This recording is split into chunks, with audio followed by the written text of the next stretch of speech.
It's all gone quiet, so it must be time to start. All right, chaps? Well done. Thanks very much. Morning, everybody. My first move here today is to hand you over to Ross Jago, the proper officer. Thank you. In the unlikely event the fire alarm sounds, I would ask everyone to leave by the meeting room door and then via the front entrance of the council house and gather at the muster point on the other side of the car park. I would remind you all that this meeting is being webcast and is subject to repeated viewing on the internet. I welcome the members of the public here today observing this meeting, but would remind you that the opportunity to ask any questions about the functions of the panel at this meeting has passed. Therefore, we'll move straight on to item 1, which is the appointment of chair of the Devon and Cornwall Police and Crime panel for this municipal year, and I call for nominations. Councillor Wright. Yes, thank you. I propose Councillor Roger Crowe continue as chairman. I've found during my time on this panel he's been a very fair, firm and challenging chairman, and I think he's carried out the role excellently, and I propose that he continues in that position. Thank you, Councillor Wright. Councillor Matthews, believe you. Thank you. Yes, I will second that proposal. I endorse the words of Councillor Wright. All those in favour? It's carried. Chair. Thanks, Ross. Thanks, members, for your confidence. Item 2, then, is the appointment of vice chair. And can I call for nominations of the vice chair for Devon and Cornwall Police for the municipal year 17-18? Dominic, yes. I'd like to nominate Councillor Chris Batters, please. Thank you, Robert. Okay, that's proposed and second. Anyone else? No. Can I ask then to put it to the vote? All in favour? That's unanimous. Thanks very much. Welcome, Chris. Thank you. Item 3, then. Did we go for apologies? No. I'm going to welcome some guests. Commissioner, welcome. Duncan, the interim OPC Chief Executive and Monitoring Officer. Looking forward to it immensely, as usual, Duncan. At the back, we've got some members of the public. Gareth, welcome. Joe, Mark, Karen, Lisa, David. Mark, sorry, I'll leave you out.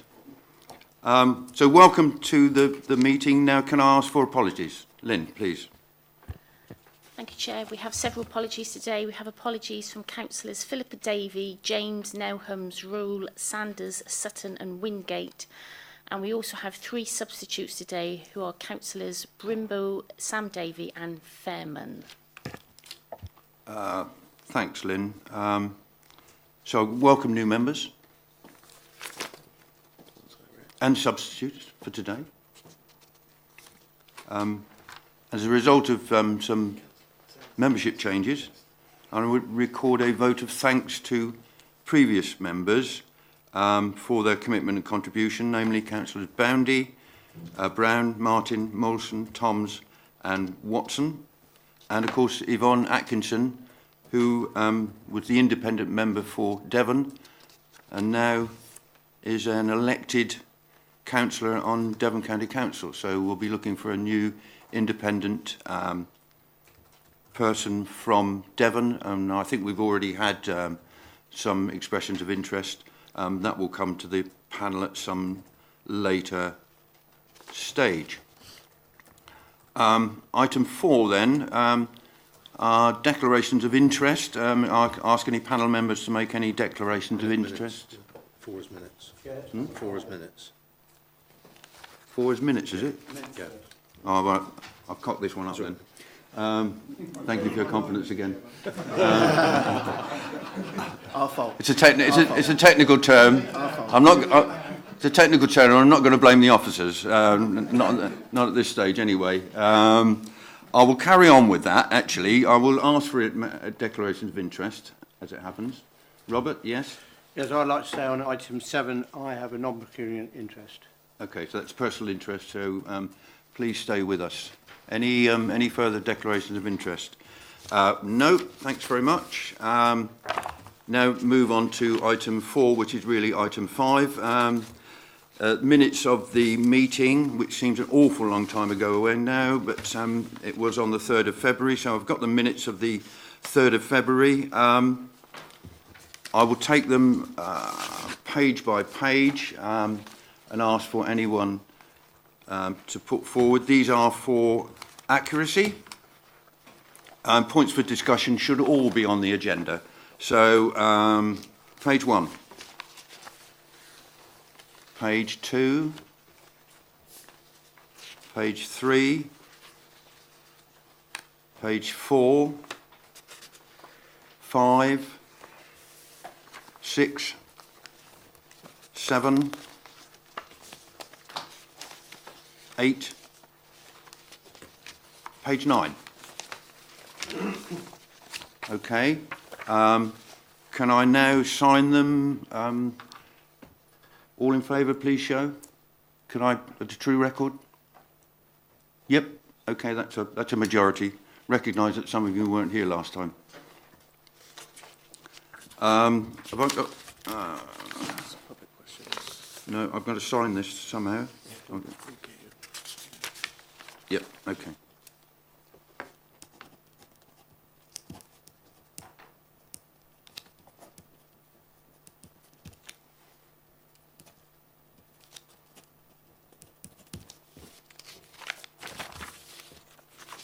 And the back, Lynn, before I lose them again.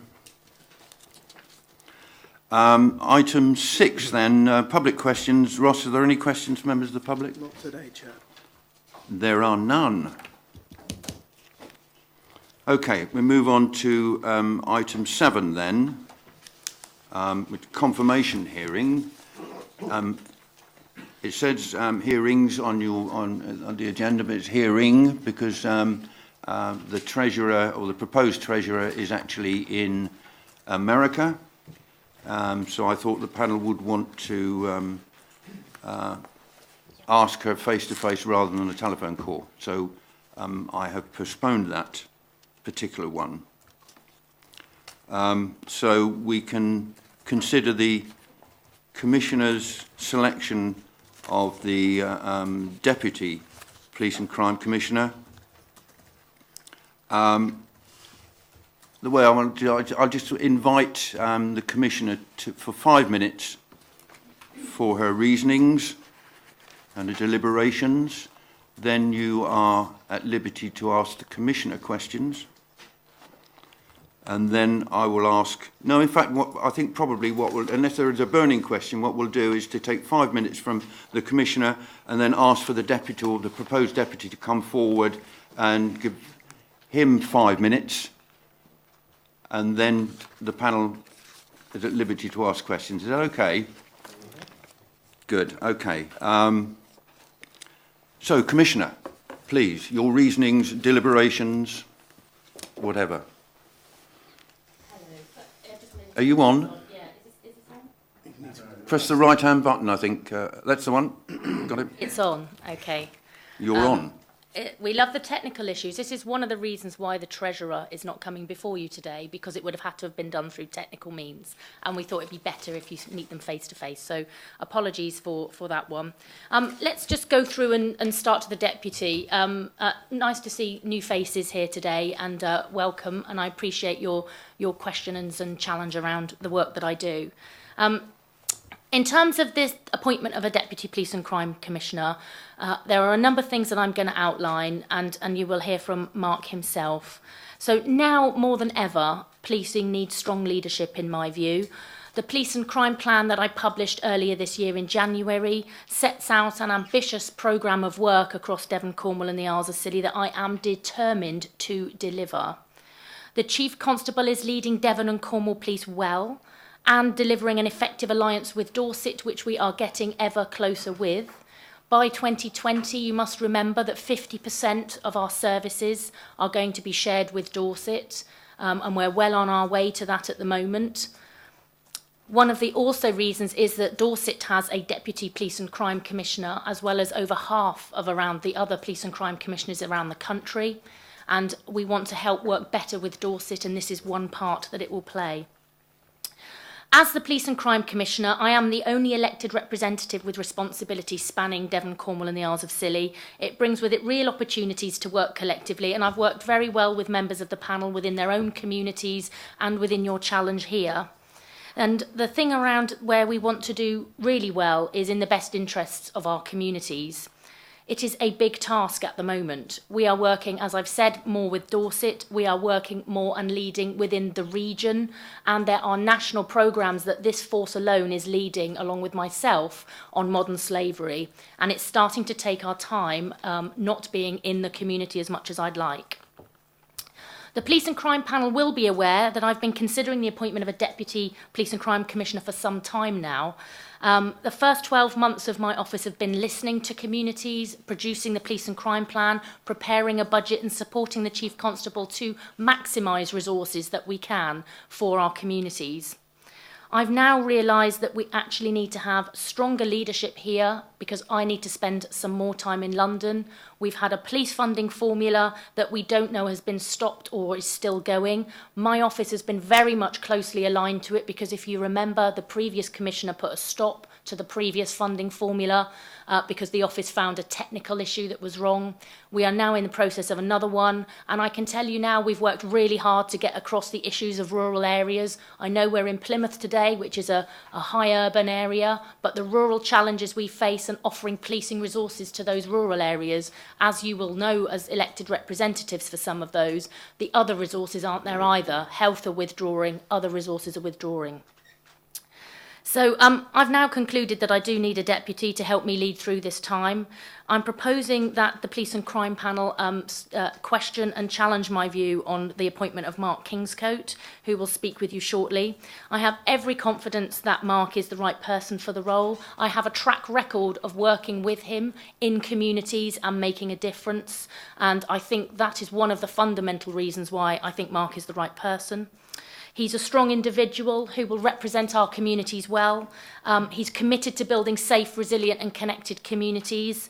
And I think in terms of his experience and the areas that I want him to focus on, as you'll see in the paperwork, some of the scope of his efforts will be around helping me scrutinise policing on behalf of the public. So not just what Her Majesty's Inspectorate of Constabulary come in to do, but what our communities care about.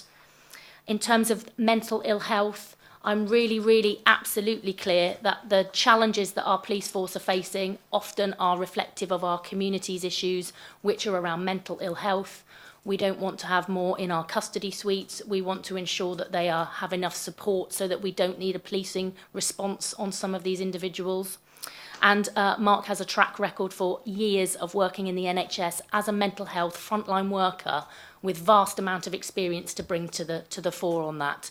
And I know that if you hear the Home Secretary speak previously, she talks about reduced crime, and one of the biggest challenges that the police will make is that it's not just about crime, it's about 80% of what we deal with is non-crime, and a lot of those are to do with mental ill health.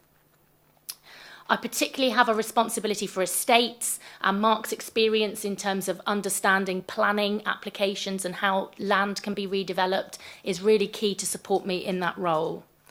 So I would like to welcome the support of the panel for the appointment of Mark Kingscote, and I will let him speak with you for the next few minutes to share his thoughts on it.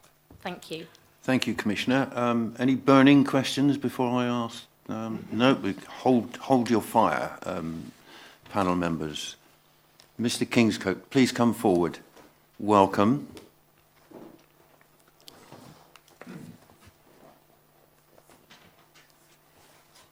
Get yourself settled, have a cup of tea.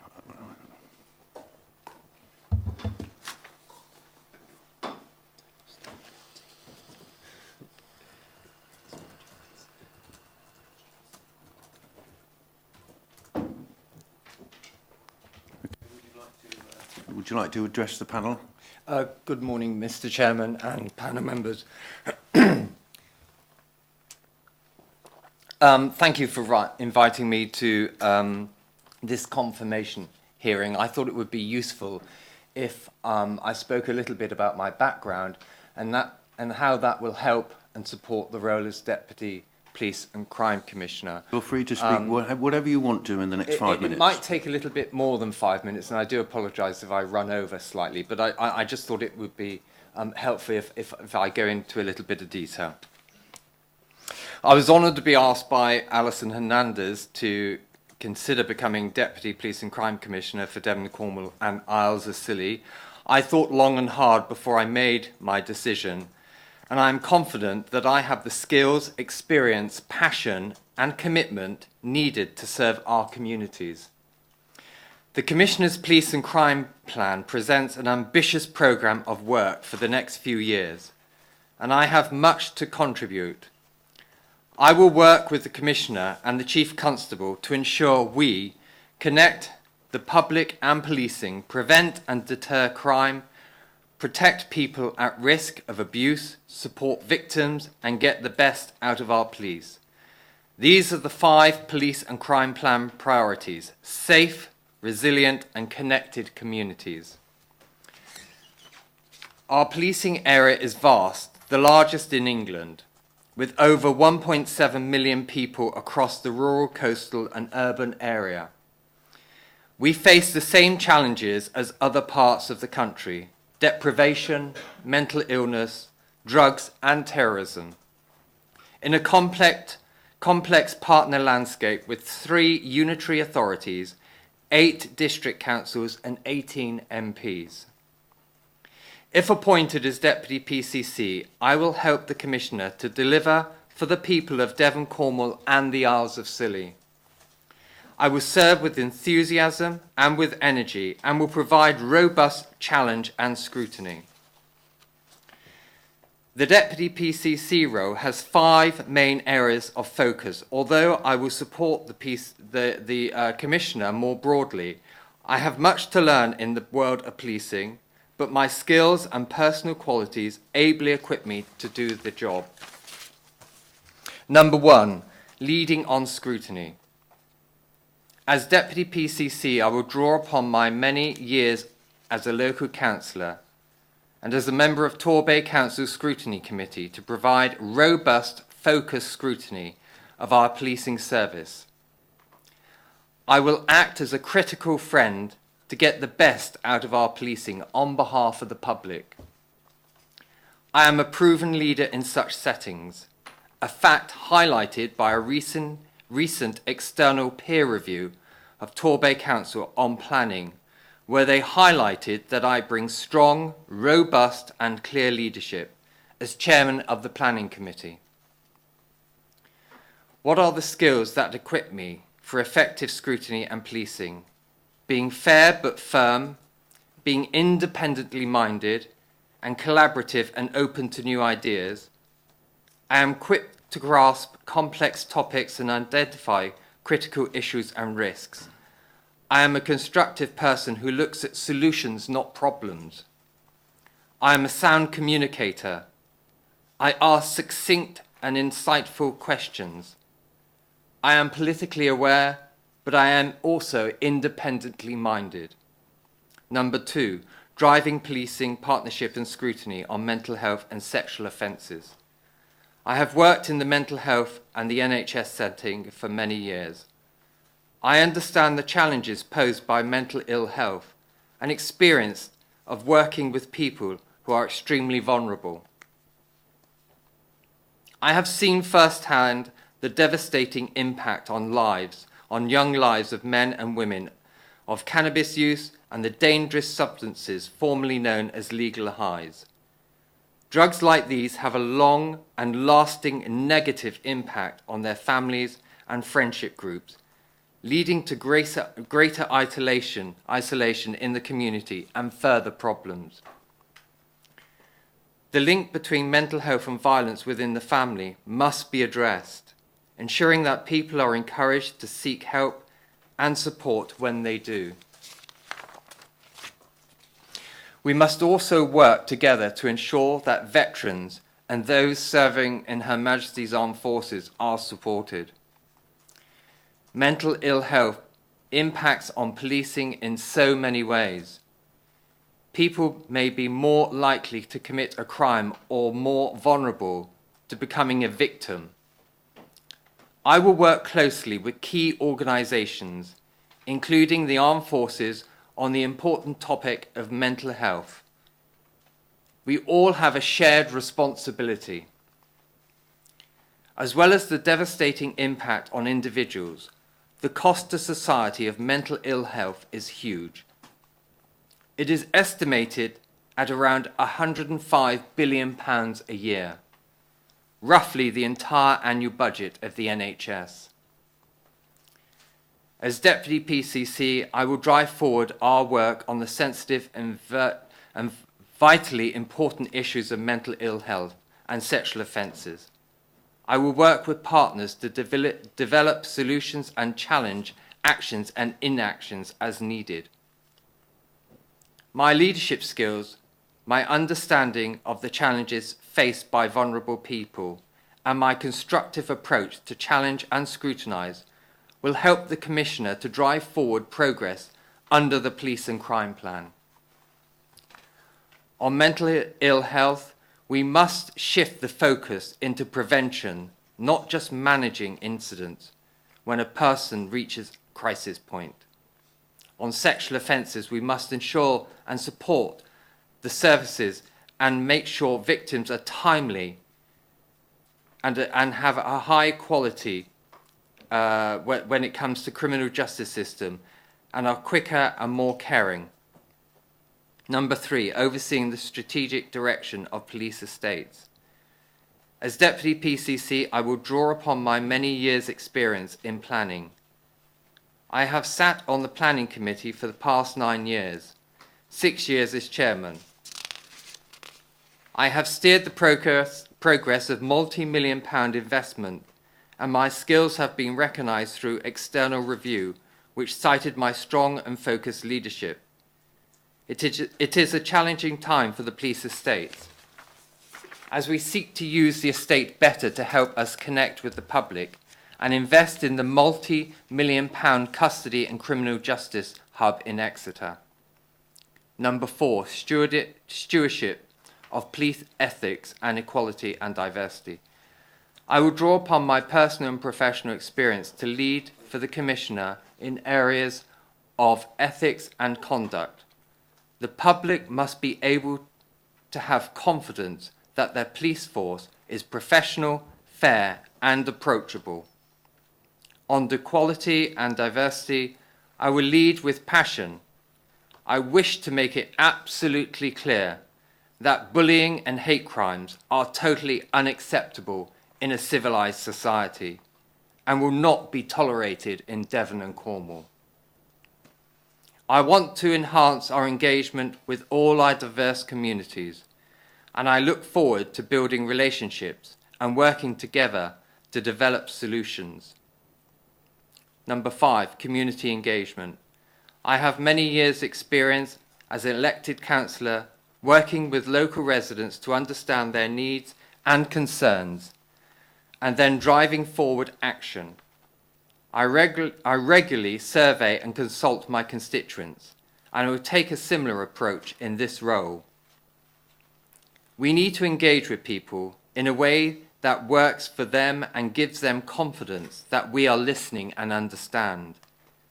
I'm looking forward to getting out and about across the communities of Devon, Cornwall and the Isles of Scilly, and getting to know our communities and their views on policing. As I have said, I have much to learn in the world of policing, but I believe I have the skills and personal qualities which equip me well. I will be working with an excellent professional team at the Office of the Police and Crime Commissioner, who will be supporting me to build my knowledge on specific issues and to develop a solid relationship with police and partners. A clear induction programme is being put together for me, and I relish getting to grips with this role, supporting the Commissioner and serving the people of Devon, Cornwall and the Isles of Scilly. Thank you, Mr. Chairman. Thank you. Take a breath. But only a brief one. Tom. Thank you, Mr. Chairman. I would think time management should be quite well up on your agenda, because I think the Gettysburg Address was slightly shorter than that. But anyway, I noticed that you talked about many of your experiences, and obviously the policing is a role which needs a great deal of sensitivity, great deal of impartiality, great deal of integrity. It's unfortunate that the members of this panel have been made aware of an unfortunate tweet which seemed to emanate from you in 2015, in when, if it is true, and we have a quote, the words seem to be completely derogatory and insulting to parts of our gay and lesbian community. Now, how can you equate that, A, with judgment, B, with fairness, and B, with your claim to represent everybody? Yes, Mr. Chairman, if I may explain that it was a conversation I was having with someone on the a Bloomsbury set, and it was used as it was not used in a derogatory way. It was an abbreviation. It was wrong for me to use that. I apologized, and in future I will use the correct grammar. I'm not someone who likes to use derogatory words. I'm not someone who is offensive towards other people. Like I said, I apologized at the time. It was something that was said some years ago, and it's not something that I can say I'm proud of. I admitted I made a mistake. We all make mistakes, but I'm big enough to admit it was a mistake, and in future I will use the correct grammar. I'm glad you acknowledged it was a mistake, but you weren't some callow youth. You'd been a councillor for some 4 or 5 years when you made that comment, and I'm just wondering, you know, on what basis you would even use that and now profess to be standing up for all sections of our community. I find your answer sort of not very satisfactory, and I think it seriously raises doubts about your suitability for the role. Okay, thank you, Tom. Sarah. I think I would only echo Chris's comments, really. Within your address, you didn't really talk about your experience for equality and diversity, so perhaps you could enlighten the panel as to what experience you've had over the last 15 years. Obviously, 10 years of that was prior to that comment being made. As a councillor, I've been involved in all sections of the community and supported many different faiths and people from different backgrounds, you know, I've got involved. I've listened to them. I've helped support them, and you know, Torquay is quite a cosmopolitan. Torbay is quite a cosmopolitan place to live, and you know, I'm someone who is more than happy to represent the views of all the constituents that I represent. Okay, Sarah? Right, no comment, was that? Thank you, Chair. Good morning, Mark. Firstly, I'll say now I've no reason to doubt your abilities or your qualifications, but firstly, I'm somewhat disappointed that yet again a decision has been made which has not been run in front of this committee.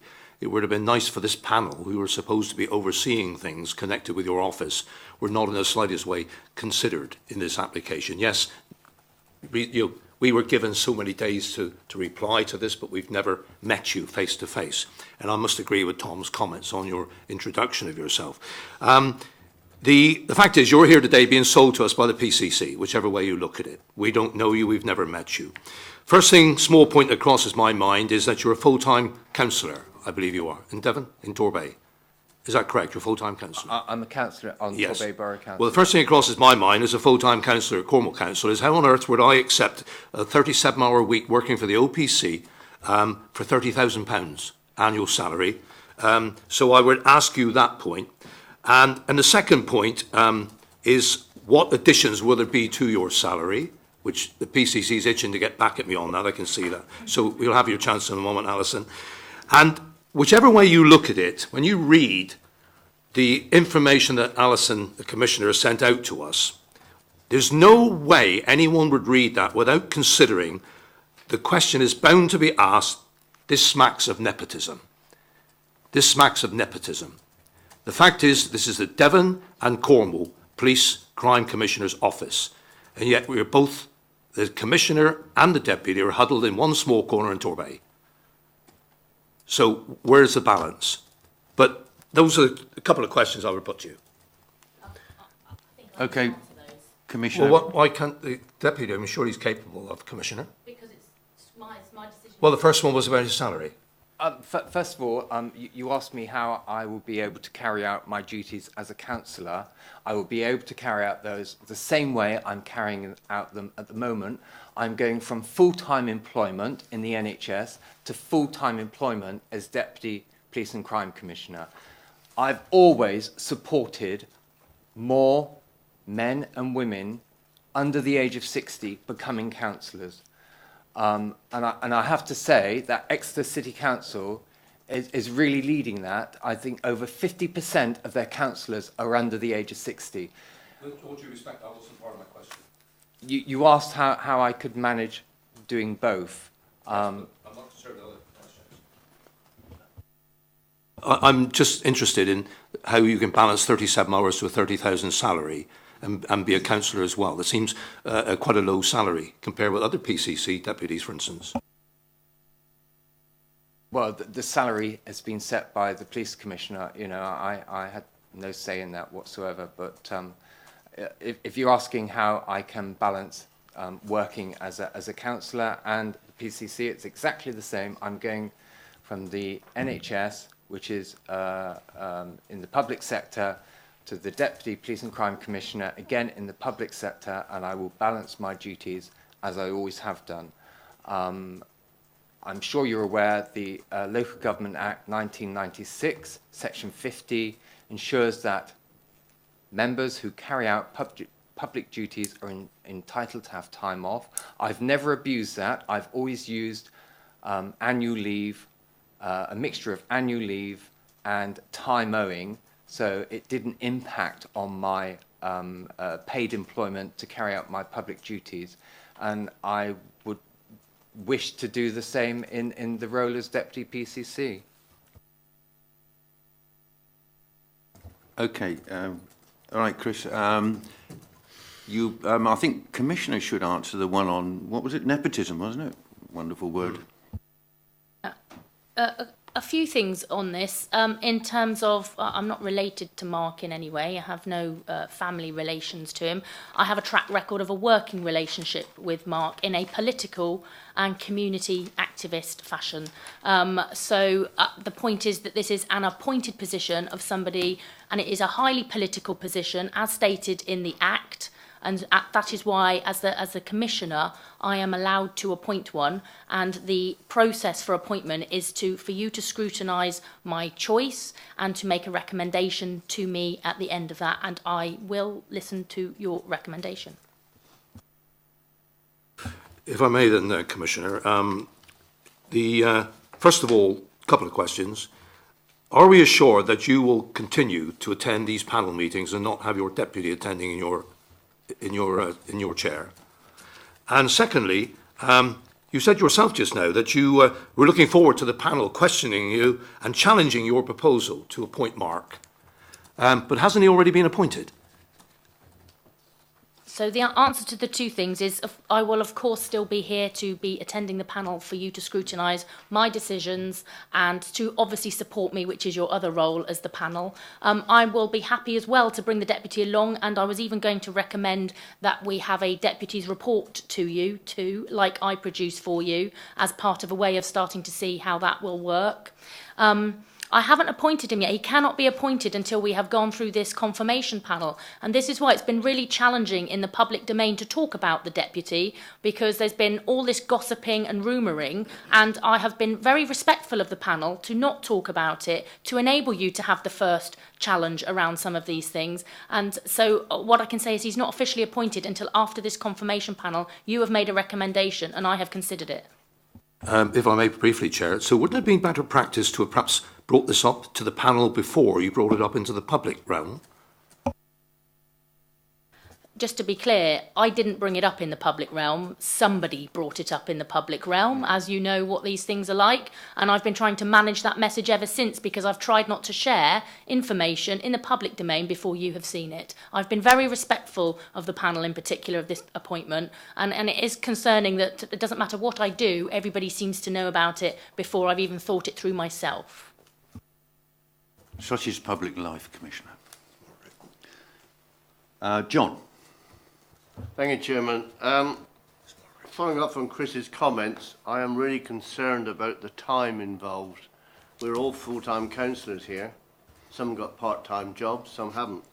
But you are a full-time councillor on 12A Council. You are the chairman of planning, which is one of the biggest committees in most of the local government. I genuinely don't know how you are going to fit this in with your work as a Deputy Police and Crime Commissioner. It just doesn't add up. I'm sorry. Chairman, if I may, one day a month I have for the planning committee, and all subsequent meetings I have with planning officers and briefings happen late afternoon or early evening.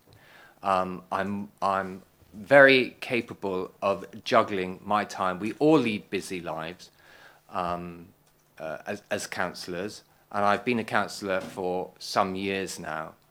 I don't sit on any other committees. My main committee is Chairman of Planning.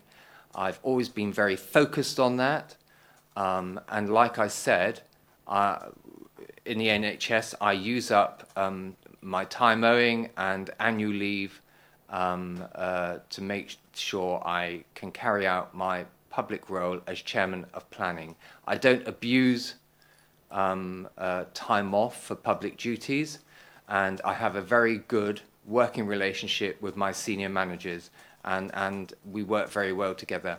All planning meetings are known in advance, months in advance, so you can book time in your diary. You know what you're doing in advance, but I manage it in a way that works for me, and it does work for me. At the moment, I hold down a full-time job. I always have worked full-time, and I've been a councillor for many years, and the two do not impact on each other. Okay, thank you for that. I think we all have 24 hours in every day, John. So it's reasonable to assume that you will have the time, I think. Dominic, is it? With a mouthful. Yeah, good. Thank you, Chair. Caught me unawares there. Both my questions are Alison. I'll take them one at a time, if that's okay. So you've talked a lot about the need for strong leadership within your team. You've talked also about the ambitious plans you have, and also the fact you're leading on some of the national programmes. So my query, and building on what some of the other councillors have said, is about this pay packet of 30 grand. Is that to reflect the importance you think should be attached to the role, or is that is 30 grand pegged at what you think the quality of the candidate you've chosen? I have funded this position within the existing budget of my office, so I am not taking any more funding from policing to fund this position. It is from within the existing budget. It is what we can afford. So it's what I've got in my budget, and it's what we can afford. Okay, thank you for that answer. And then my second point, and again, you talk about the challenging geography of Devon and Cornwall. Don't you think that this and you've been considering this appointment for some time, you said. Don't you think this would have been a golden opportunity to appoint a deputy from Cornwall? Where someone lives is not my rationale as to why I would appoint them as my deputy. I think having a track record in delivering successful projects alongside the community is one of my key reasons. But I did consider 2 other candidates. They don't even know I considered them. One was a Liberal Democrat councillor from Cornwall, and one was a Conservative councillor in Devon. So I did have 3 in mind, and I ran through what I thought the qualities all 3 could bring, and I have chosen Mark Kingscote. Okay, thank you, Commissioner. Margaret. Chair, can I make it clear I wasn't the Liberal councillor, by the way? and I'm saying, how do you know? Exactly. Can I ask a question representing a very rural authority? I think some of my fellow councillors are always saying we aren't looked after well enough. I'm going to ask you, as both being previous representatives of a quite small urban, mainly urban area, what you're going to do for us in the rural areas. And you may answer. It's interesting, Chairman, that again, another one of the rationales for having a deputy is I want to ensure that Westminster, I need to work closely with our MPs, but I need to be in London. I want to ensure that Westminster understand our rural issues. The biggest thing I've found since being in this role, besides I spend a lot of time driving in the car and spending a lot of time in Cornwall because of just the sheer time it takes to get around, some of the challenges of this area and about the connectivity with policing and the shrinking resources that we've been having, even though I'm investing taxpayers' money to actually build up our force, is that the challenge for rural areas is it is costly to deliver services because it's large geographic areas and you don't have the numbers of police officers. We literally have less than 1 police officer per square mile in our patch. And in urban areas, it's way more than that. So we have a challenge of getting that across to government to understand the cost of delivery. But also one of the challenges is around the fact that we are having a transformation in our workforce. We have got transitions going on at the moment with PCSOs moving into new jobs and gaps in certain areas, and rural areas in particular are concerned about losing their PCSO into another role in the force. So I'm appreciative that there's even more need for me to be connected in rural areas, and Mark, as my deputy, will help me with that. Thank you, Commissioner. Perhaps I think the panel might like to hear from Mark on that particular subject. Well, yeah, I would just like to support what the Commissioner just said. I think by having a deputy, while she's in London, hopefully, fighting on behalf of Devon and Cornwall policing for a better formula, more money, it will mean that I will be able to get out there and meet more local rural communities and listen to them and hear their concerns and feed back to the Commissioner. Devon and Cornwall is a vast area and the Commissioner can't cover all that area on her own. And I would want to get out there and meet as many organisations. I think we all recognise that some rural communities do feel neglected. And it's getting out there and meeting them and hearing their views and their points of views and feeding that back and letting the Commissioner know. Thank you, Margaret. You want to come back? Yes, I do. Just to stress the point that, I'm county councillor as well as district councillor. And my area covers 29 parishes and I attend as many parish councils as I can. And I think I've noticed over the time we're seeing less of our PCSOs. My parishes are saying what's happening to policing. We just feel we need that connectivity, if you like. And even if I listen to people within Tiverton, which is the biggest town in mid-Devon, they're saying we can't get the police when we want them. So, I will stress the fact that in the rural areas, and I appreciate that you are talking to the MPs, we do need better funding right across the area because it's so rural. It does cost more, and I will stress that we want to see more police in our rural areas. A good point, Margaret. I don't think you required an answer to that. That was a good statement. Fair enough. Members, are there any more questions? Oh, Stephen, yes. Yeah, I thought that was a really good point just made then, but I think that we need to fight for funding in rural and urban areas. I think everyone are facing these challenges, and you touched a bit about community policing.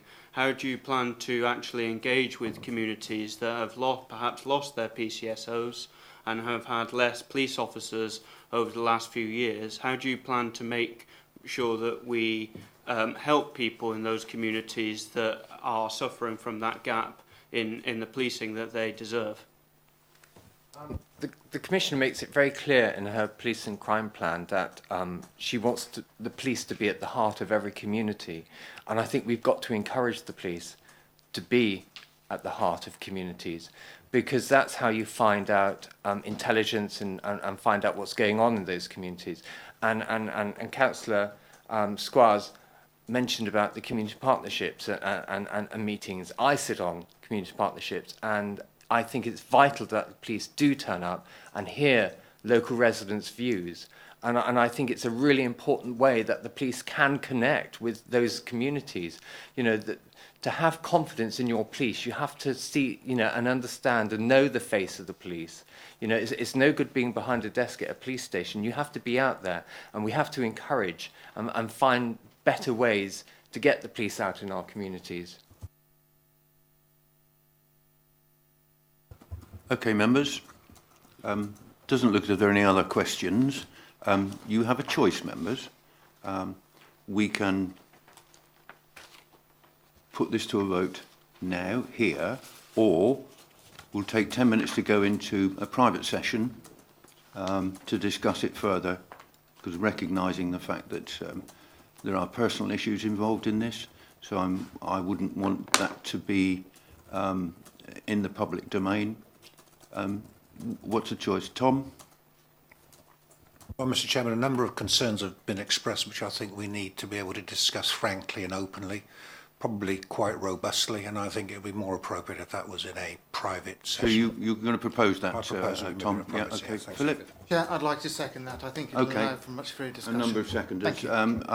In which case, I need to put that to the vote. All in favour, then please show. Carried. That's duly carried. Thank you very much. Everyone to my right, apart from Ross and Lynn, go and have a cup of tea or something. I think we've got a choice here. Do we want to... We can switch off the cameras. Can we switch off the cameras? Right. Go and have a cup of tea. Thanks very much.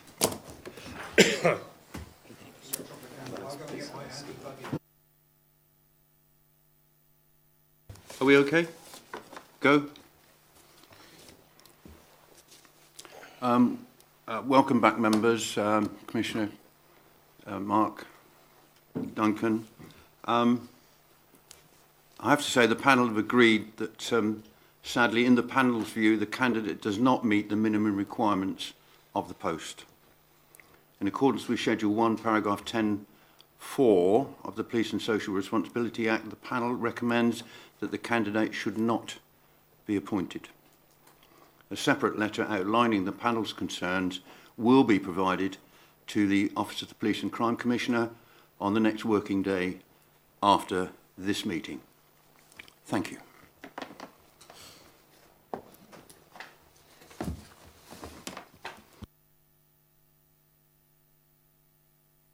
Sorry, we move on to agenda. Sorry, there's no right of reply, Commissioner.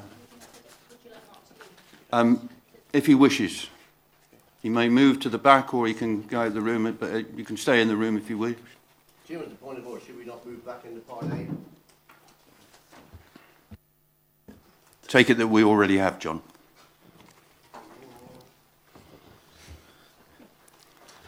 Agenda item number 8 then, the Police and Crime Commissioner's performance report. recognising that I am, or we are, some 45 minutes beyond my timing, can I ask the Commissioner and the Chief Executive and Karen to take us through the report, which is page 39 to 44 on your agenda pack, members. Commissioner, please. To be helpful, panel, it might be useful if I just do a brief outline and then questions that might be useful. That would be great. Just firstly to say this is the first performance report in the new format that we've had many discussions about your anticipation in waiting to see what this looks like. So your comments and views on how useful, helpful or anything further you need would be most welcome. There's a few things that are measures in here in addition, and we've always been reporting on the 101 performance, so just to keep that as a consistent entity that's in the performance report, and I would suggest we continue to keep an eye on the 101 performance report. So that's in there in terms of it, and as you will know, we've improved the services dramatically. And we've had a slight dip in since May, and there's a number of reasons why, but happy to discuss those. Just very quickly, crime data integrity. This is the recording of crime, which is a process which has a manual that's about this thick that officers and staff have to look at to understand how to record. I've had very good briefings from the Deputy Chief Constable, who's very much got grip on this agenda, so any questions welcome. And we've obviously got the baseline perception survey results that we said we would do of those strategic measures in the plan. And we will look forward to bringing them to you shortly. They've only just come in. And we've got the judgments on each of those performance measures. So I'll keep it really light like that. So any comments that you may have or questions, Karen in the team is very much responsible for performance, so she'll be able to understand some of the technical nature if you have detailed questions, but more than happy to answer. Thank you. Thank you, Commissioner. Duncan, did you want to add anything at this point? I think, Chair, given the time constraint, the Commissioner's gone through an overview that covers most of the points. Yeah, I was just making the point about the time, that's all. It's not really a constraint, Duncan. Karen, do you want to add anything at the moment, or just wait for some questions? Okay, Karen is the expert on this. And we all know the definition of an expert, don't we, members? John. Thank you, Chairman. In crime data, number 4, third paragraph, it says that there's been increase in recorded crime. And over the last few years, we've been told there's been a reduction in crime. Was that a true figure, or was it not a correct figure? And in fact, it hasn't been dropping, as we've been told. It was on, because we've now got either there's been a 24% increase in crime, or it's just a recorded, so the figures we got over the last few years have not been correct. Hi. So the way that crime has been recorded over the last few years has been consistent. So the reductions that we've seen has been exactly that, a reduction in recorded crime. So there's been no difference, if you see what I mean, in terms of the standard applied in relation to the crime data. What we are seeing now is a recorded increase in crime, and that's being seen both nationally, partly as a result of changes to the way that crime is being recorded in the rules. So the rules have added new offence categories in. Particularly, you're seeing that in relation to violence without injury. We've reported on that previously, I believe. But then also in Devon and Cornwall, we're also seeing this local effect around the changes to the way that we're actually recording crimes. And a lot of that's about where previously perhaps we might have recorded one master offence and not recorded some of the sub-offences in relation to that particular incident. We're now absolutely ensuring that every single offence that needs to be recorded is captured.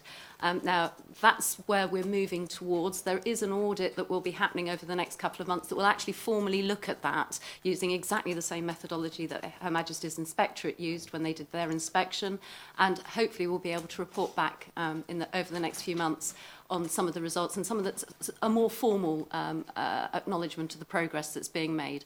But what we are beginning to see come through in the data, and we're anticipating this will also play out in the national statistics data that's going to be published at the end of this month, is that improvement and that uplift in terms of the numbers of crimes that are actually being recorded.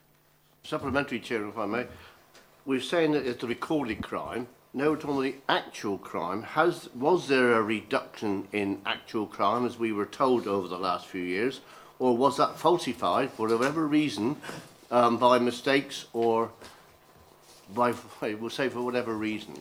So it wasn't, in fact, a drop in crime. It was just a recorded crime, and crime didn't drop. So I'm assuming that you're aware that recorded crime is always only a very small proportion of actual experience of crime. And we see... Absolutely. So, and I don't know whether that's an advantage, is it? It's always been very difficult to understand what that gap is between experience of crime and the police recorded crime. And you're asking me an impossible question, as I'm sure you will be aware. All I can do in terms of providing you with reassurance is to say that the basis on which crime was recorded in previous years has been consistent.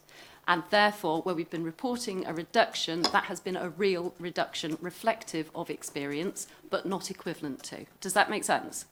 I think Well, I think we look forward to another report coming in sort of 6 months or something, and we'll get a more accurate view of whether it's just the non-recording or whether crime is actually going down. Chris. Thank you, Chair. Good morning, Karen. A couple of observations for your replies on, if I may, and a couple of short questions. First of all, on the performance report, it really is not what we used to get, which was developed with the previous PCC and officers.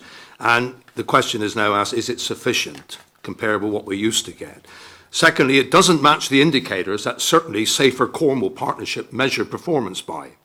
That's two observations for perhaps your comment on. The two questions are, what is the cost by the agency used to undertake the survey mentioned in the report?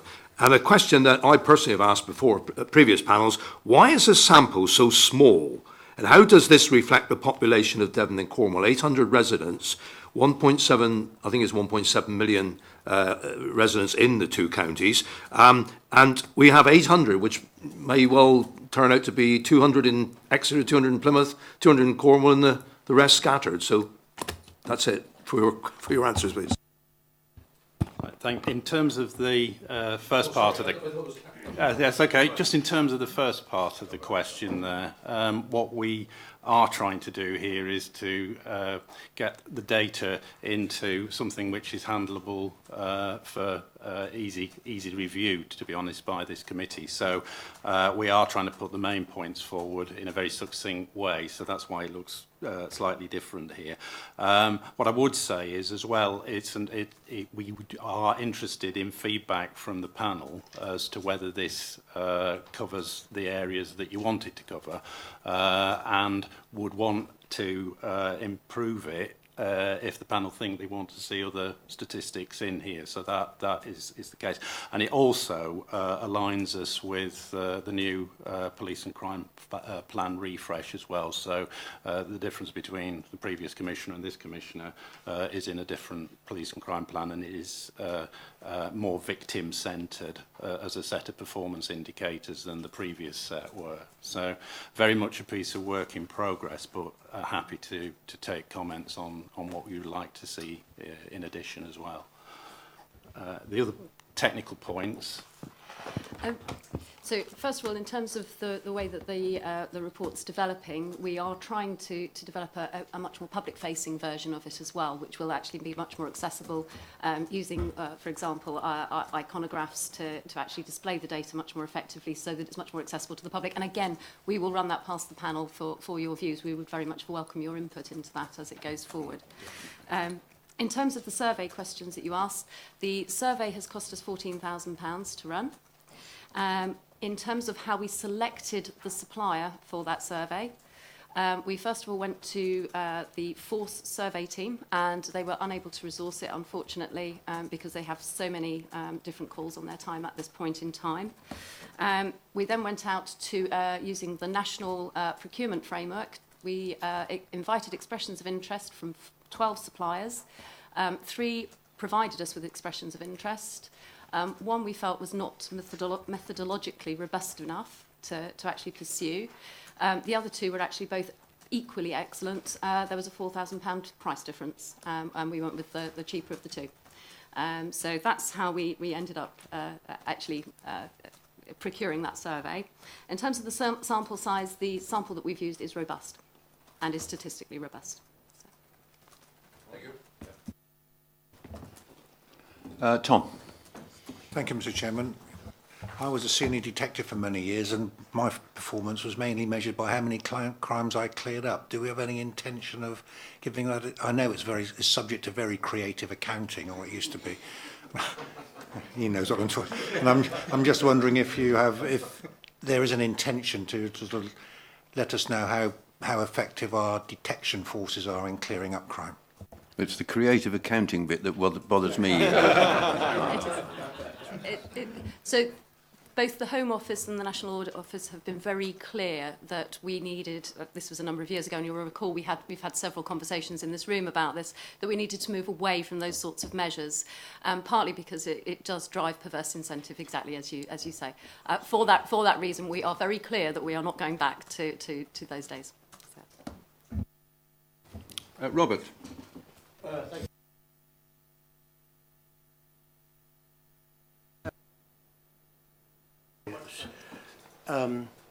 Sorry, I do apologise. I do apologise. Yeah, I'm interested in the physical presence in local areas. It seems to be that we're losing that presence very, very quickly in all our areas of enforcement of one kind or another, whether it's police, PCOs or street wardens. So, and that's, I understand, due to the cost of one thing or another. But you are putting a pilot in, according to this. You've done the scoping. Is there any opportunity understanding where the pilot is going to be and how much it's going to cost, and then when is it going to be implemented, if successful, across the whole of the region of Devon, Cornwall and the Isles of Scilly? Commissioner, yeah. I'm sorry, Chairman, I think it might be the wrong agenda item being discussed at the moment. I'm not sure what...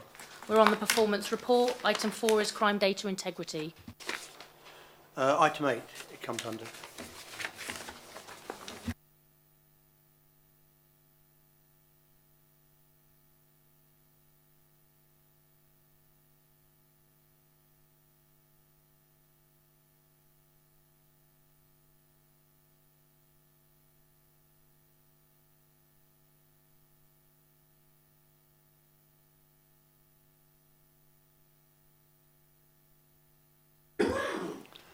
Sam, did you want to come in there? Did I see a flicker from you just now?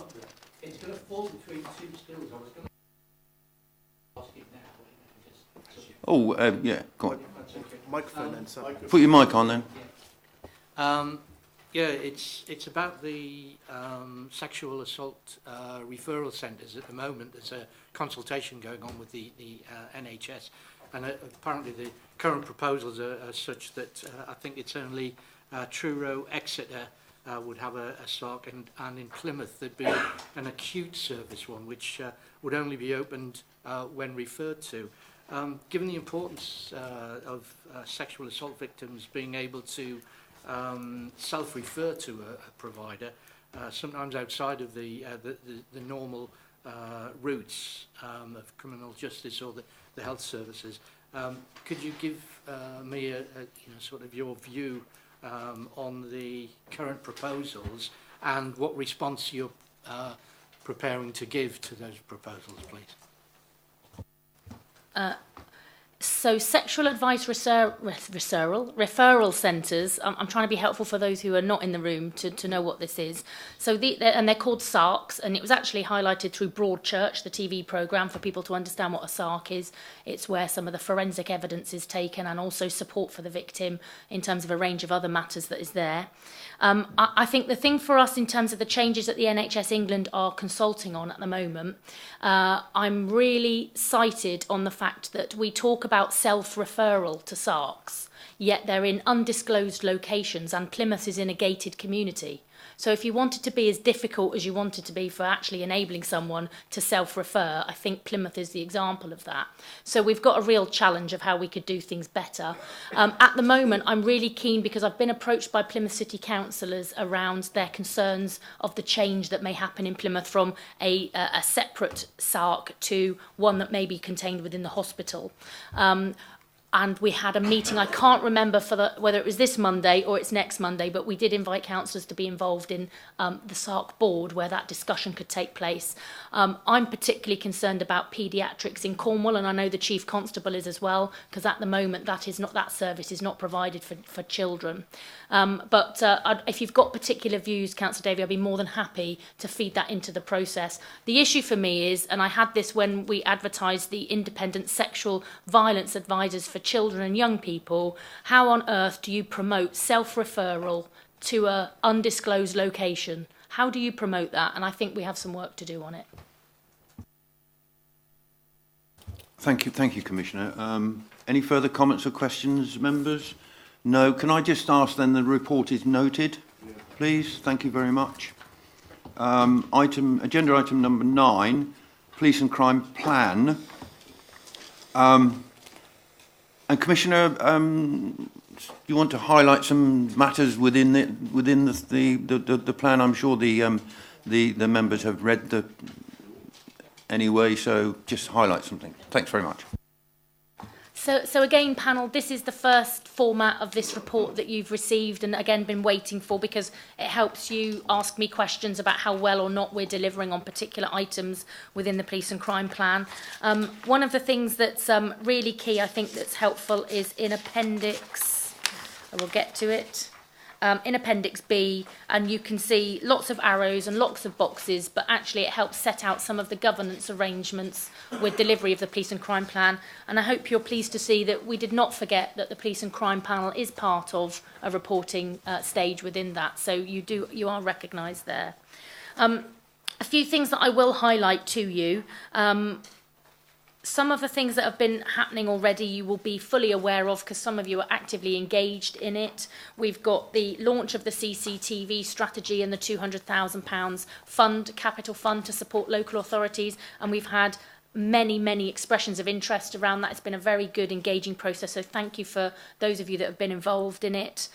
We've had the launch of the link officer scheme within the team. So many of you may have come across the officers within my team that are now also responsible for a geography, and there'll be a port of call for local elected councillors particularly to be able to access myself better.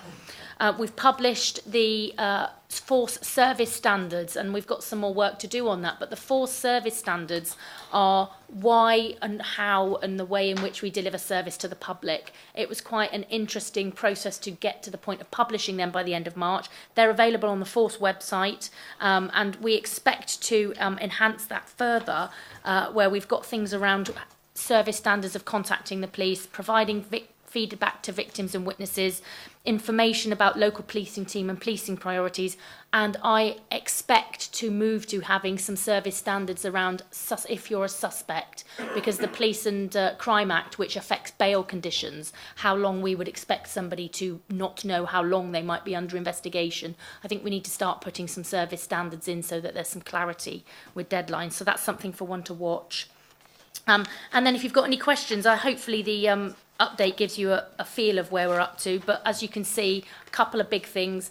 The connectivity plan is the one that you're going to be, I think, most interested over the next few months, and I'd hope to bring to the October meeting at least a framework around the connectivity plan, and your views on that would be really helpful, because this is the fundamental way in which we're going to change the way that policing may be connecting with us.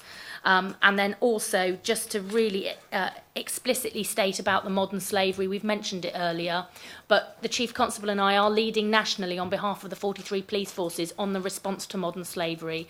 We're trying to create a legacy in Devon and Cornwall because of it. I'm delighted to say that Exmouth Police Station is the home of the modern slavery unit that is leading the programme of £8.5 million worth of spend nationally. I was at a public meeting the other night, and we've decided, wouldn't it be great if the Exmouth community became experts in spotting it? So we're really pleased with the modern slavery side.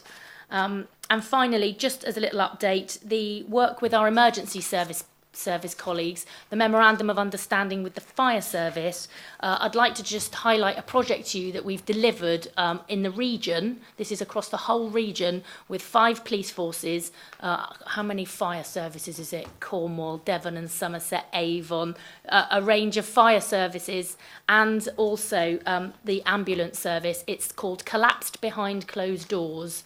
And what this is where people have fallen or are unable to be contacted behind a locked door in their home or another location. The police used to be the ones that were called to go and open the door, if you like. Now the fire service will frequently go as first attenders on behalf of the ambulance service to actually do that, and it's really making a dramatic impact. In fact, I had an officer say to me the other day, I'm quite upset that we don't go to behind closed doors because it was the opportunity to do something quite interesting. But now the fire service are leading some of that, so thank you to our fire colleagues. Thank you, Commissioner. Did you want to add anything, Duncan, or Lisa? You're okay? So, Tom? Yes, Mr. Chairman. Very quickly, the geographical responsibility I know is working well in East and Mid Devon, and having Mark there, it is a very good point of contact. And another thing, and it's for the panel members really, and we're talking about communications. I was talking to a district councillor from somewhere else in Devon, and she knew nothing about the police crime panel, despite the fact that her district council had a representative on it. And I'm just wondering, it is my habit that whenever there's been a police crime panel meeting, I actually attend and give a report to the first district scrutiny committee meeting. And I think that's something we can do as a panel to actually assist the two-way communication between the Police Crime Commissioner and our various councils. But I must say the geographical responsibility is working well in my experience. Thank you, Tom, and take your point about district council representatives going back to talk to their own authorities. And I hope members here will take note of that. Any further questions? Robert? Yeah.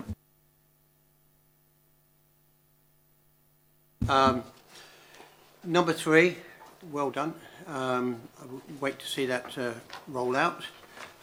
Number 4 is the presence in the community. You heard what I had to say. If you want me to say it again, I can do. How's that going to work? Where's the pilot scheme going to operate from? Could be, because I notice you do say where other pilot schemes are happening. Because in our area we have great concerns that the police or that authority is disappearing fast. Number 8, working to identify support communities across the peninsula. That is another area I'd like to see far more involvement with the local authorities, understanding we're working with working links and also a turnaround as to understanding who's coming in and out of their areas, especially on licence. Because the Mayor and myself had a recent visit to Exeter and we weren't aware of a lot of the problems. We have asked time and time again for working turnaround to come and speak to us, but they haven't yet done so. They keep failing to make that appointment. And finally, number 14, well done. I welcome anything you can do to help CCTV as a deterrent for our friends who wish to commit antisocial behaviour and crime. Thank you very much. Someone going to pick that one up? I actually think, I'm wondering, Councillor Excel, if it would be helpful, perhaps I could facilitate that meeting with Turnaround to help show that its importance. I may be able to help with that in your community there. Yeah, especially as they're moved into community centres now. Thank you. Yeah. Okay, Margaret. Thank you. Number 14 with the CCTV and the hubs that you're looking to put into place. I welcome it. It's just that when I went along to see our CCTV cameras and the hub where we do it, it's the knowledge of the area you're looking at. And I'm just I want to question really somebody monitoring a big hub, how they're going to do it, because local knowledge goes a long, long way to operating those cameras and looking at the issues that there are there. So that's a question about the functioning of it. You are right about the knowledge of what the camera can see, how far it can go round, which cameras where. All of that is very much local knowledge. And what I would suggest is, because what we found is some places are monitored by volunteers, and some local authorities are keeping their local monitoring arrangements on particular days of the week, and what the hub is doing is ensuring that they're getting more than just what they can sustain locally. So it could be a mix and match. I think it will be horses for courses with each CCTV hub that might want to join into the hub, for each area, because it will be horses for courses on that. Yeah, David. It's more of a note, really, that CCTV is no substitute for a PC going down and dealing with the issue that might have been seen on camera. Local knowledge, it's no substitute for that. Let's not see it's a panacea to all our ills. More policemen on the street will be the answer. I think that was a statement, wasn't it? Just note it. Should be noted. Anything further, members? Yes, Stephen. Point number 12, supporting local watch schemes within communities and building their profile with local partners and councillors. I think that is a good idea. I think in certain communities, I think that you'll need a stronger focus to make that work with extra resources. I think that you'll need strong community policing to make that work in certain areas. So I'd just like some clarification on that, please, on what sort of, whether there's any difference for that priority for different communities that need those policing resources on the front line to make it work, in my view. I agree with you, because the watch schemes are, they tend to sustain themselves with a good relationship with local policing. That's the only way that those watch schemes stay going. And I would just like to thank Truro Watch, who was at the awards ceremony on Tuesday night, who are volunteers who are running the watch scheme out of Truro Police Station. Absolutely brilliant group of people. And I look forward to going and visiting them soon. But without a doubt, there will be some areas that can quite easily look after themselves, sustain themselves, and some that will need extra support to do that. We're going to be doing a review of watch schemes, so if you've got some examples of some really good ones where you are, or you would like to highlight some particular issues that a particular community has and how a watch scheme might support it, it'd be really useful to have some of that fed through, because while the review is going on, any comments from yourselves or your communities about that would be most welcome. Good. Thank you, Commissioner. Doesn't seem to be anything further. I think we recognise the new plan is in its infancy, and we look forward to future updates. Thank you very much. And could I ask panel members, the report is noted. Thank you.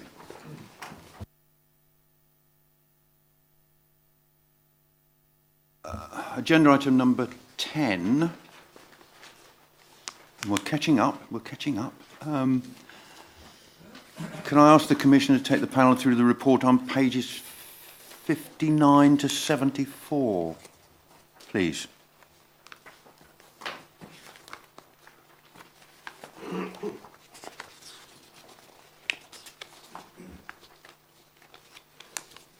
Please, yeah.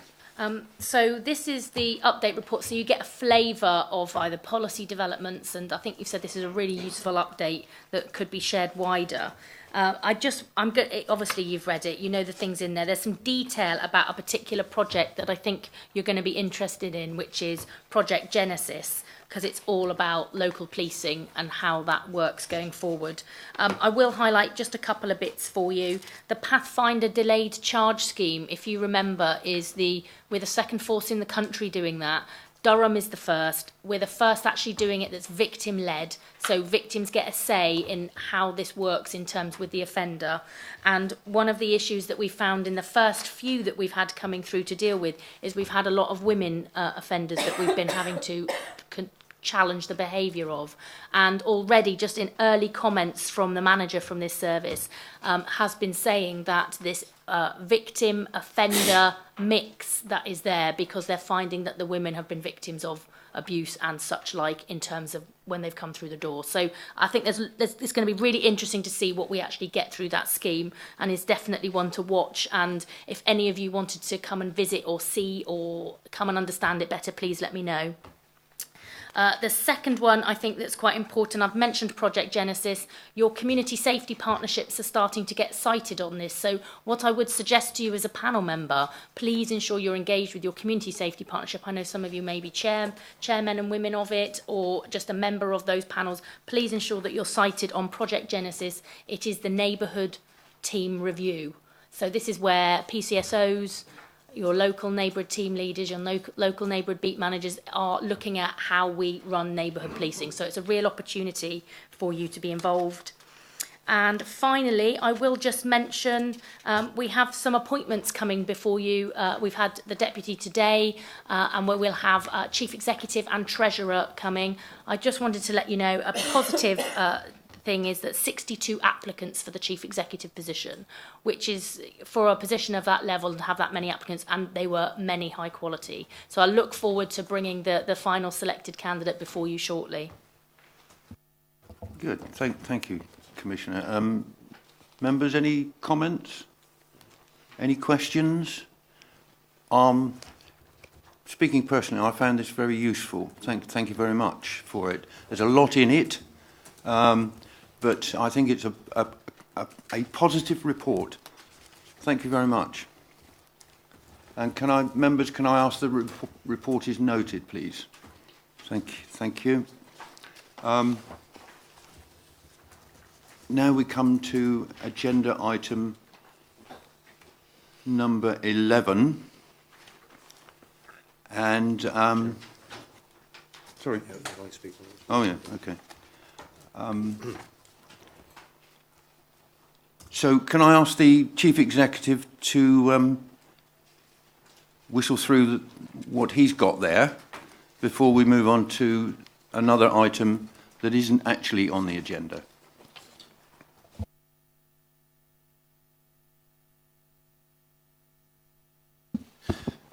Thank you, Chair. This is complaints received against the Police and Crime Commissioner, which the panel delegates to the Chief Executive to deal with. The report deals with the complaints received to the end of May, and one complaint has been received in that period.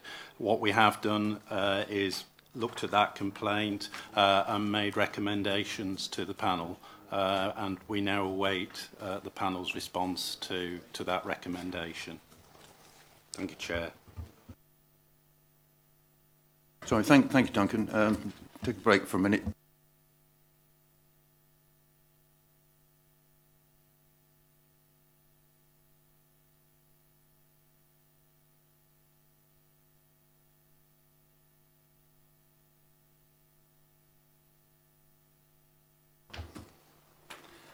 Right, any comments on that particular issue, members?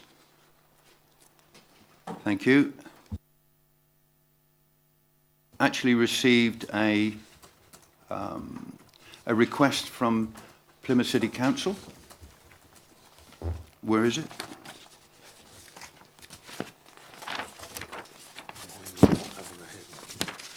Okay. I was writing on the back of it. Sorry about that.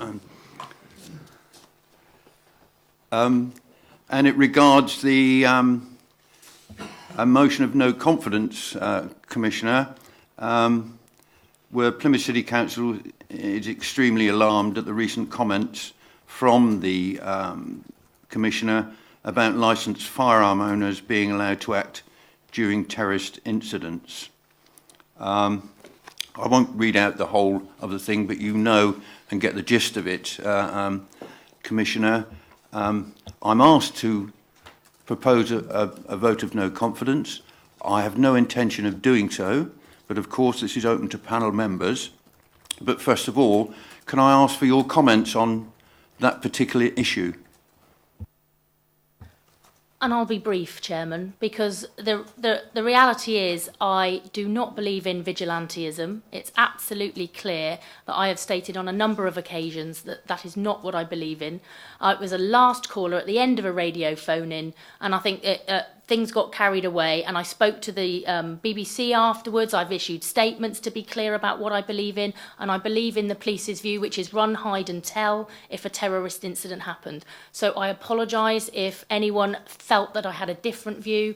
I would have been delighted if I'd been personally asked by any of those council members about it, but unfortunately they didn't, and I have publicly stated it. I do not believe in vigilantism. Thank you, Commissioner. Sam, did you want to say something? Well, I suppose as a councillor on Plymouth City Council, it behoves me to actually bring forward the motion that they put there. I can appreciate that you've walked back from the position that you had before, but in actual fact, that you are the Police and Crime Commissioner, and to answer a question like that actually doesn't fill me with confidence. Irrespective of what you say your position is, speaking like that in open media is absolutely, I was going to say reprehensible, but it's not. It's rather silly, and I just do not believe that a Police and Crime Commissioner could have been sat there and have made those statements without realising what the perception of the public would be. And therefore, I would like to propose a motion of no confidence. Thank you, Sam. Do you have a seconder? Stephen, I thought you might. Yes, okay. Yeah, I agree with Councillor Davies' comments. I think that for me, and I appreciate that you've gone back from this and said that you don't agree with that particular statement, but for me it's an issue of judgment here on what you expect from someone in a position such as yours, which is very responsible. Therefore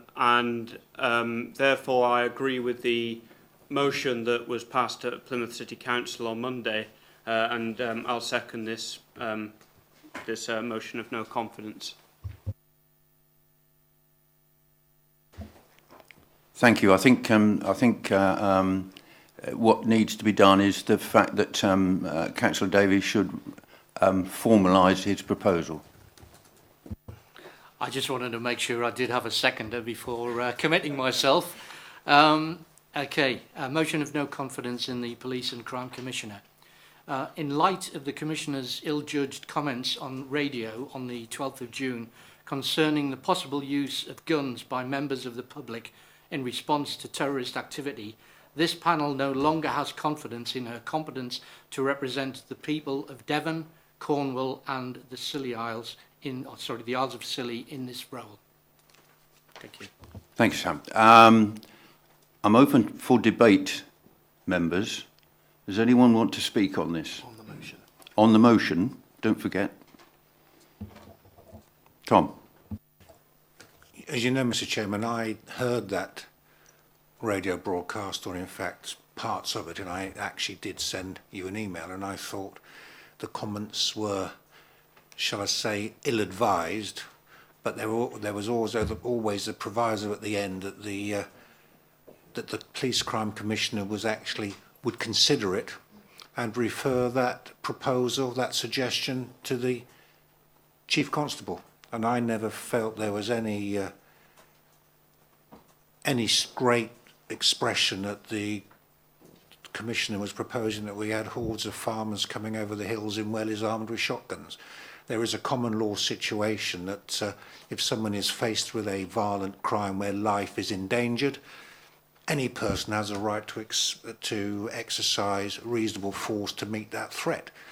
So that is a common law situation. So although I don't agree with vigilantism, I would actually support any person who acted reasonably to exercise force in an effort to prevent a terrorist or any other attack which seriously threatened life. So I actually think the Commissioner has said that she might have said things she wouldn't have said it with more time to think, and I don't think that action actually warrants a motion of no confidence.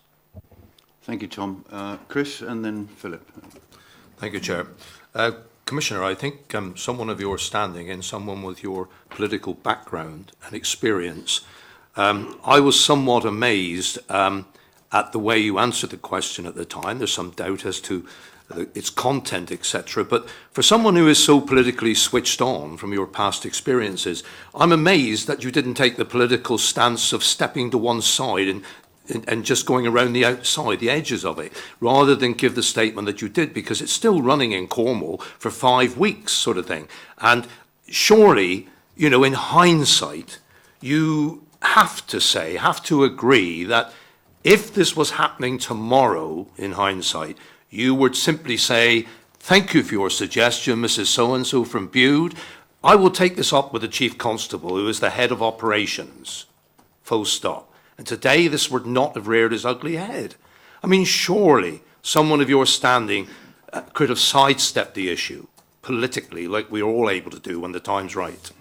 So in hindsight, might you not consider that, in all honesty, it could have been dealt with somewhat differently and avoided all this furor? I think the Commissioner has already said that, but hold on for a moment, Commissioner, if you wouldn't mind. Philip, yes. Yes, I was just going to say that we have before us a motion that has been just narrowly passed by one authority by 26 to 25. We haven't got before us exactly what was said by the Police and Crime Commissioner. I think we really can't consider it. She has made her position completely clear to us today, unequivocally. And no, I don't think we should be considering it. Thank you, Philip. Dave. Yes, thank you, Chair. Chair, it's my belief that the motion in front of us today is based on a fundamentally flawed motion that went to Plymouth City Council. The motion that went forward to Council stated that Alison actually made a proposal. Now, at no time did the Commissioner make a proposal.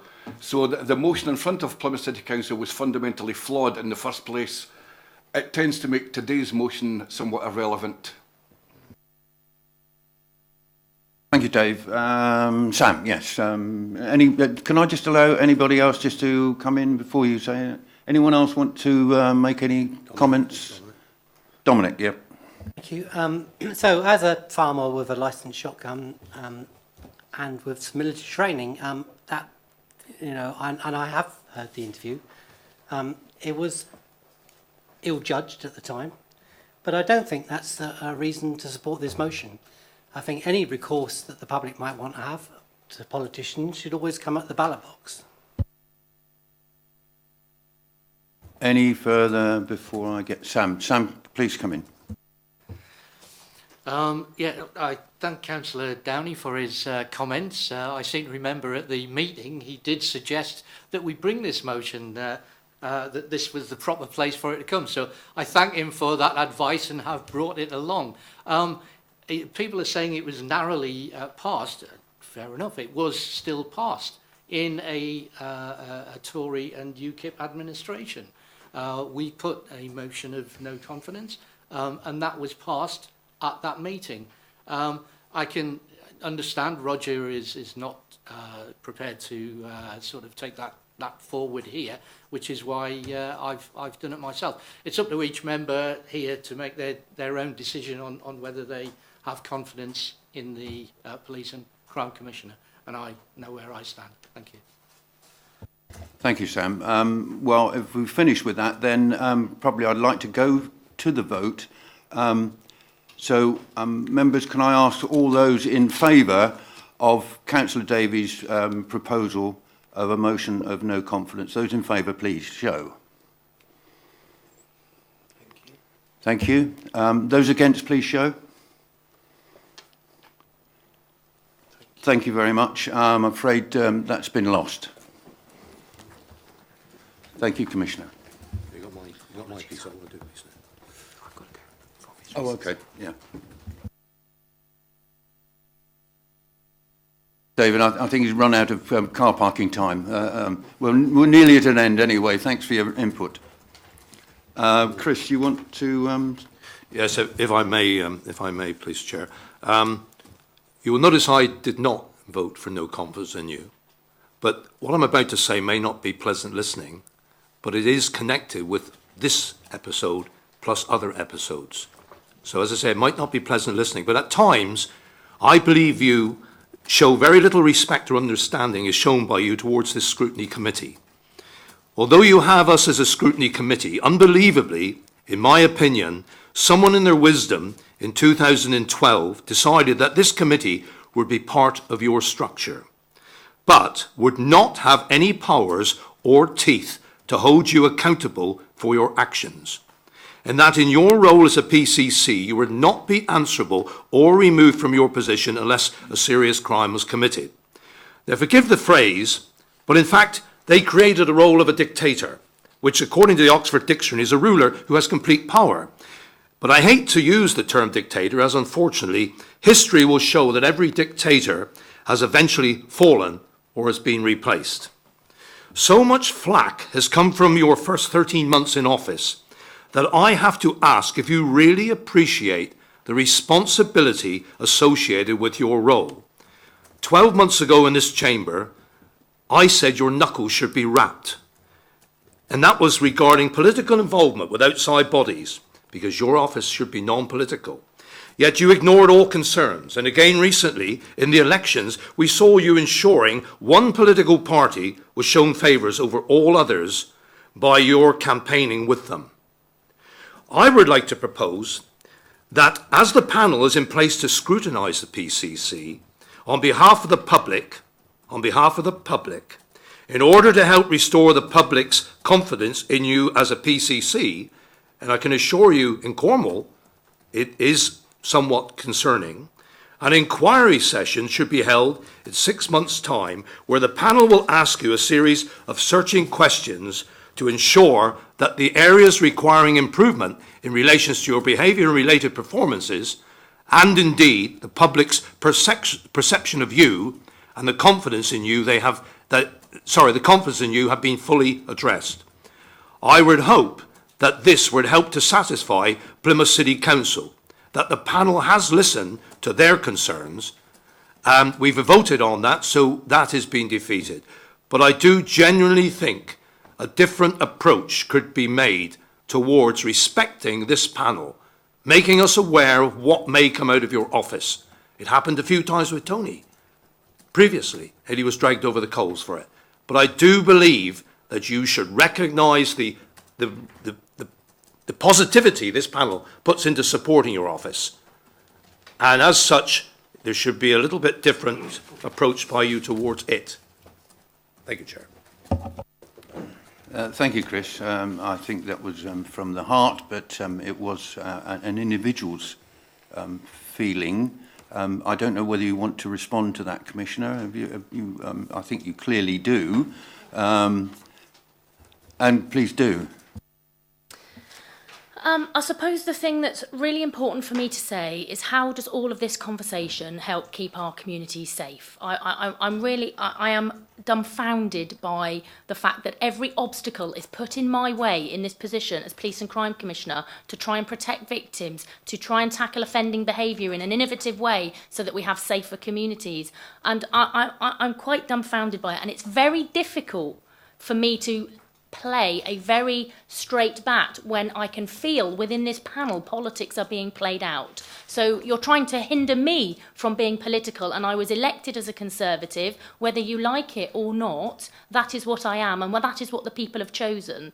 And I would, I also accept that you have political positions, and it's being played out in this panel, which I feel is actually not the panel's role. But I always listen to you, and if you can bear with me, you have helped me shape the police and crime plan. I have worked with you on some of the CCTV work. I have people like Councillor Wright holding me to account in his communities, holding public meetings so that I can go and speak with communities. I am listening to you. If you need me to do more, please ask. I will never refuse supporting a panel member to do their job properly. In terms of things that you think come out in the public domain before the panel, I am not in control of when your paperwork is published. Your paperwork before a panel meeting gets published, and those things, when they're in the public domain, must be commented on, or what we end up finding is there is a void and it needs to be filled. And I've often not commented on many things awaiting a panel meeting, and I've tried my best with doing that. What I would say is that I am very much the public's voice in policing. I am not a policing representative. I am the public's voice in policing. Sometimes the Chief Constable will not agree with me. Sometimes you will not agree with me. But I will never ever refuse to bring the public's voice into a conversation and consider whatever it may be. We are in unprecedented times, and I will certainly listen to the community, and I will ensure that they get a response, whatever that may be. That is my role. That's what I've been elected to do, and I will continue to do that, as difficult as it is for me at times, from the panel members and from the public. I am here to be their voice, and I will be anyone's voice that they need me to be. Just very quickly. Very briefly, Chris. Very quickly, Commissioner, I can assure you, if you knew me and if you spoke to people who know me, I am not a political animal. It doesn't matter who was sat there from what party, I would be saying exactly the same. I've been re-elected with an increased majority, increased share of the vote, and a large number of your party have backed me for what I am, a worker. And I can assure you it is not done because of your political colours. It would have applied to anyone, and I have voiced the concerns that have been raised to me. That was brief. Yep. Yeah, thank you for that. We try very hard to make sure this panel is apolitical, Commissioner. So I think we don't try to bring politics into this panel. We recognise that it is a very important scrutiny panel on behalf of the residents of Devon, Cornwall and the Isles of Scilly. And I think most panel members would be in agreement with that. What you've heard is quite clearly one person's view, representing a number of people in Cornwall. That's all. And it was quite a forceful approach to the situation. And there's nothing else we can actually do. That's the thought. There was no proposal that I intend to bring to the panel in it. So really, if members are okay at the moment, I want to move forward. Thank you very much. And then, I've actually come back to time. Agenda item number 12 is the Police and Crime Panel work programme. And Ross, can I ask you to take the panel through the work programme and any future ideas? Thank you, Chair. Work programme is as laid out in your papers based on discussions from last year. As I said earlier, panel, we would be very welcoming of any ideas or issues that you would like to raise at future meetings of this panel. Myself, the Chair and Vice, will seek to meet with the Police and Crime Commissioner's office over the next couple of weeks to make sure that we are abreast of all items that should need some scrutiny, but as in the papers, Chair. Thanks, Ross. Yeah, go on. Just a quick one, Ross. Under the work plan, the plan no longer undertakes its two select committee-style, more in-depth reviews. One piece was reactive scrutiny, and the other one was proactive scrutiny per municipal year, which the panel previously agreed to do. And really, I would like to see reintroduced if possible, please. Example could be the strategic alliance, for instance. Yes, I mean that's certainly on the cards, Chris. We haven't abandoned the previous agreed programme. It's probably just due to the fact that we've actually missed a meeting as well in April, didn't we? Because of the PERDA period. So we will be bringing back, and as Ross has just indicated, we're looking to speak to the OPCC within the next 2 or 3 weeks. There is one.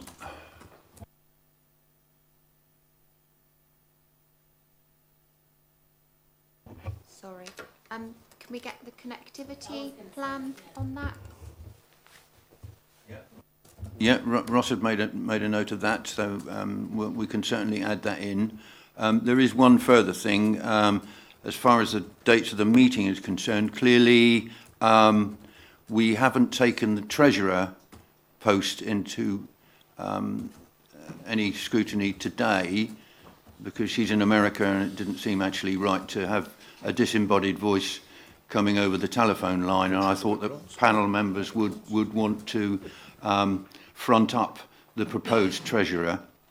So I believe, Commissioner, you intend to bring that forward on the 28th of July. Is that your sort of considered date? 28th of July is notification. So notification on the 28th of July. Yeah, sure.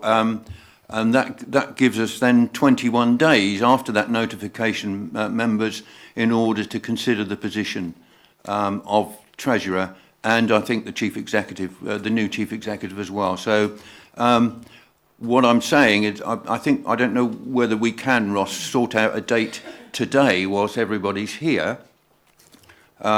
If that's what, so are you going firm on the 28th, Duncan? Yeah, that's the date. Okay, firm date then, the 28th. So within 21 days of that, we need to hold a meeting. Through you, Chair, if members would be able to provide us with their availability from the 28th into August, that would be very helpful. Obviously, taking into account that many of you will be on your holidays, but if you could provide us with some idea of availability in the 21 days following the 28th of July, that would be helpful. You were asking everybody to email you or what? Email, that's fine. Is that okay, members? No, can I? No, no. Just, I think we need to suggest some dates here. I mean, I'm damned if I'm going to be sort of writing, bits and pieces on that. So I want some dates suggested from you, Ross and Lynn, two panel members, and then we'll just see if we can't do it. Bearing in mind the fact we need 12 panel members to be quorate. Philip. Do we predominantly meet on Fridays, and could I suggest Friday the 18th? You can suggest Friday the 18th. We don't have to meet on a Friday, but that's the favoured view up to now. Do you want to look at your diaries now? Have everyone got their diaries with them? So we're looking at Friday the 18th. Is that reasonable? Yeah, fine with us. That is the 21st day. That is the 21st day, is it? After the 28th. Well, we either do it on the 11th or the 18th. If we're notified on the 28th, we have legal responsibilities to get papers out, so we would probably struggle for any earlier than the 11th. All right. I'm advised. I don't remember to heard that. We would struggle to get the papers out before the 11th. Right. So it looks, if we're holding to Friday, it looks like the 11th or the 18th, and that's it. 11th, really. 11th is a scrutiny meeting. A locality meeting that is organised by Devon County for our area up in Devon.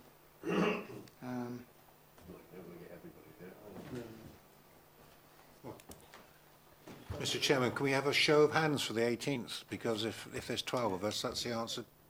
Yeah, problem solved, isn't it?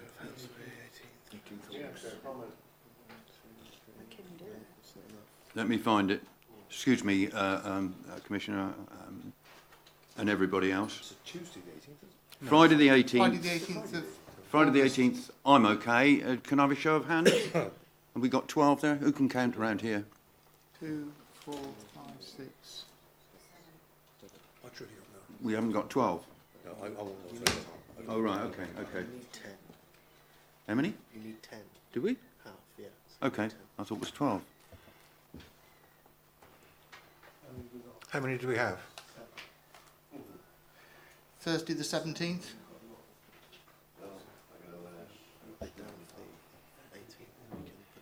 We have a number of apologies today, don't forget, panel members. There are at least 6, I think. So what I'm going to say at the moment, it won't everyone agree with it, but I'm going to say the 18th anyway. Lynn will come out with that date to all panel members within the next couple of days, in which case we can judge whether we can be quorate. And I've just heard that it's actually we need 10, not 12. It's my mistake there. So we may well get it. So the 18th members. Chair, have you any idea of the time span that we require for someone to have an afternoon meeting? I think we can allow. I think we can allow 2 hours, 2.5 hours, something like that, Robert. Sort of 10:30 to 1. I think we'll go for that. Yeah. And we're 6 minutes over time at the moment. So anything further? Right then, I'd just like to thank everybody for their attendance today. Thank you, Commissioner, very kind of you. Your forbearance, that sort of hesitation at the last 10 minutes. I appreciate you trying to get a meeting in time because I need the people in place, so it's really helpful. Thank you. Okay. Thank you, Duncan, Lisa, Mark at the back there, Karen, David, Mark. And thank you to Lynn and Ross here, and the two gentlemen in the corner. Great stuff. Thanks very much.